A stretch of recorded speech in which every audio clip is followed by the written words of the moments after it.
Hi, I'm Bill O'Reilly. Thanks for watching us tonight. Is the media now inciting racial violence? That is the subject of this evening's Talking Points memo. It was pathetic last night, watching the primetime cable opinion programs whip up the Trayvon Martin case to dangerous levels.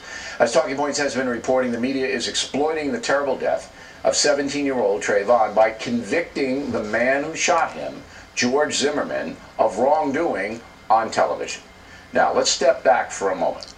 What if the Florida special prosecutor decides there's not enough evidence to prosecute Mr. Zimmerman?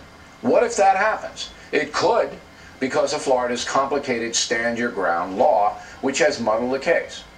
MSNBC and CNN, to some extent, have a vested interest in seeing Zimmerman punished, because they've already found him guilty on the air. So they're not going to respect any verdict but guilty. Therefore, those entities will tell the American public that racial injustice has been done if there's not a conviction. And that could very well lead to violence, as we saw in the Rodney King case. Those riots in 1992, and I was right in the middle of them, led to 58 people, 58 being killed, and $1 billion worth of damage. That absolutely could happen in the Trayvon Martin case. Leading the charge to convict Zimmerman is Al Sharpton. This is not about self-defense. This is about a man deciding somebody based on who he was a suspect, and that he would take matters in his own hands. Sharpton, as you know, is a daily one-hour program on MSNBC, and as I said, has already found Zimmerman guilty on the air.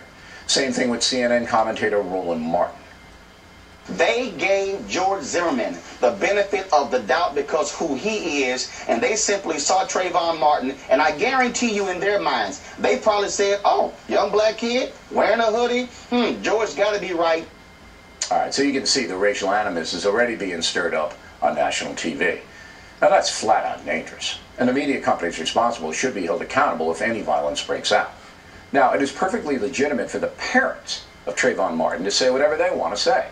If your son was dead, you'd certainly want justice and aggressively campaign for it. I have no problem with Trayvon's parents and the lawyers representing them demanding fair play. I also have no problem with Mr. Zimmerman's friends and family defending him on television. His life hangs in the balance. But again, pundits who have no blanket idea what happened that night are putting innocent people in danger by commentary based on emotion, not facts. And that's the memo. Now for the top story tonight. Handling racially charged crimes is one of the most difficult things for any law enforcement, judicial, or political person to do.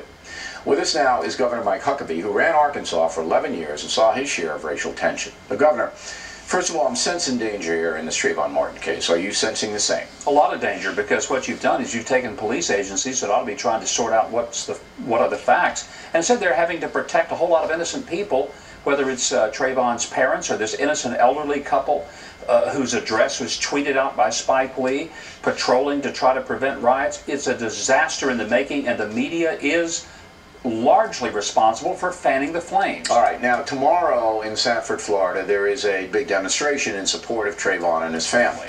Okay, that's all right. That's okay. I mean, I'm not objecting to that. You want to get out there and you want to support the family and say this never should have happened, because it shouldn't have happened. It shouldn't have happened. All right? That's all right. But what the line that has been crossed, and it can't be, you can't go back across the Rubicon now, ladies and gentlemen. I've been doing this 37 years. I've never seen anything like this. For ratings. Al Sharpton doesn't know what happened. He doesn't know what happened. All right? He has no right to do this. And NBC News, because Sharpton works for NBC, not MSNBC, he works